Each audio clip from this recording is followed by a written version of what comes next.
Hey guys, Maewtt here, and today I thought I'd tell a story about something stupid I did on my mission, since so far all of my mission stories have been about stupid things other people did. So this happened about 3 weeks after I arrived in the mission field, and I was serving in a small town called Detroit Lakes with my trainer, who we will call Elder Combe, and one other guy who was also being trained.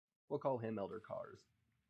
So Elder Combe and I got into an argument one day because I found out that we were allowed to spend 1 hour a week doing genealogy and another hour to research like church topics and other things online. Elder Combe never told us this because he felt it was a waste of time, but he found it out from the zone leaders.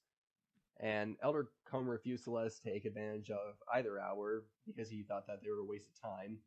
And so I tried compromising by offering to only take the genealogy hour. This was met with the response of, well, God doesn't compromise, so neither will I. And that response really pissed me off and caused me to do what, in hindsight, was both immature and an overreaction, but it also makes for a funny story.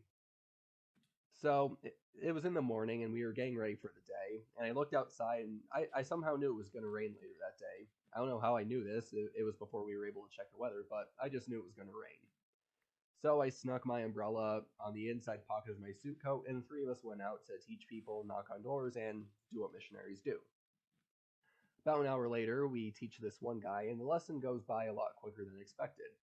We finished about 15 minutes earlier than we thought we would, and we're looking at the map to see how far away our next appointment was. The next person lived about a mile away, so I suggested that we walk to their house instead of drive. I pointed out that we had used most of our allotted driving miles for the month, and since we had all this time, we might as well walk. Elder Combe and Elder Cars nervously looked up because at this point there was a nice overcast. But they had to admit I had a point, so we walked to our next appointment. Sure enough, as we're teaching her on the porch, it starts pouring hard.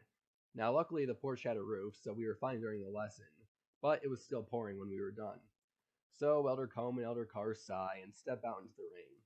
It was then I pulled out my umbrella, which conveniently was only big enough for one person, and pressed the button to open it. Elder Combe and Elder Cars heard the click and turned around to see me holding the umbrella with a crap-eating grin on my face, and they immediately realized what I had done.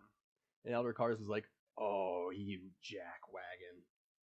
And to add insult to injury, as I walked past them, I said, "You know, maybe this is my ancestors telling God to pour out his justice upon you for not letting me do their genealogy." Elder Combe didn't show it at the time, and huge props to him for that, but that comment really pissed him off. And so we ended up walking the mile back to our car in silence. Well, when we got back to our apartment, the two of them soaked and me dry, the argument ended up getting to the point where we had to call the APs to help resolve it. And the APs are basically one step below the mission president or the guy in charge of the whole mission. Now, I thought I was screwed for what I had done, but much to my surprise, they told Elder Combe to let us take both the genealogy hour and the research hour. And even though Elder Combe told them like everything I had done and said, like to this, like I never got in trouble. And to this day, I honestly have no idea how I never got in trouble for any of this. But yeah, that's my story for the day. The good news is all three of us were able to make up and we're good friends now. And Elder Cars admits that it's a funny story to look back on. That's why I got him too, and not just Elder Combe. He had quietly sided with Elder Combe during the argument, so I was mad at him too. And like I said, I overreacted. Anyways, that's all for today. I hope you enjoyed the story, and please like, share, and subscribe for more.